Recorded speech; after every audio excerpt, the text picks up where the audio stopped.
ఏమన్నారు నేను సున్నా అన్నారు కదా, జీరో అనేసారా? నువ్వు జీరో అర్థం కావట్లే. 1 మిలియన్ కి ఎన్ని జీరోలు ఉంటాయి తెలుసా? 6 జీరోలు ఉంటాయి. నీ జీవితంలో ఎన్ని సార్లు నిన్ను జీరో జీరో జీరో అంటున్నారు అన్ని పడతాయి నీ పేరు అనకాల. ఓడిపోయిన స్టోరీలు లేకపోతే గెలిచే స్టోరీ ఎవరిది అంటున్నా నేను. గెలుపు రుచి చూపించేదే ఓటమి అన్నప్పుడు ఓటమిని ప్రేమించాలే గాని ఓటమిని ద్వేషించకూడదు. సున్నాకి వాల్యూ ఉంది అని చెప్పింది మన భారతీయుడు.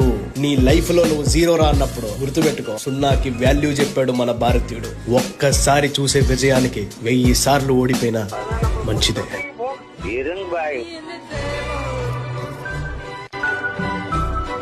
ఏమన్నారు నేను సున్నా అన్నారు కదా, జీరో అనేసారా? నువ్వు జీరో అర్థం కావట్లే. 1 మిలియన్ కి ఎన్ని జీరోలు ఉంటాయి తెలుసా? 6 జీరోలు ఉంటాయి. నీ జీవితంలో ఎన్ని సార్లు నిన్ను జీరో జీరో జీరో అంటున్నారు అన్ని పడతాయి నీ పేరు అనకాల. ఓడిపోయిన స్టోరీలు లేకపోతే గెలిచే స్టోరీ ఎవరిది అంటున్నా నేను. గెలుపు రుచి చూపించేదే ఓటమి అన్నప్పుడు ఓటమిని ప్రేమించాలే గాని ఓటమిని ద్వేషించకూడదు. సున్నాకి వాల్యూ ఉంది అని చెప్పింది మన భారతీయుడు. నీ లైఫ్ లో నువ్వు జీరో రా అన్నప్పుడు గుర్తుపెట్టుకో, సున్నాకి వాల్యూ చెప్పాడు మన భారతీయుడు. ఒక్కసారి చూసే విజయానికి 1000 సార్లు ఓడిపోయినా మంచిదే.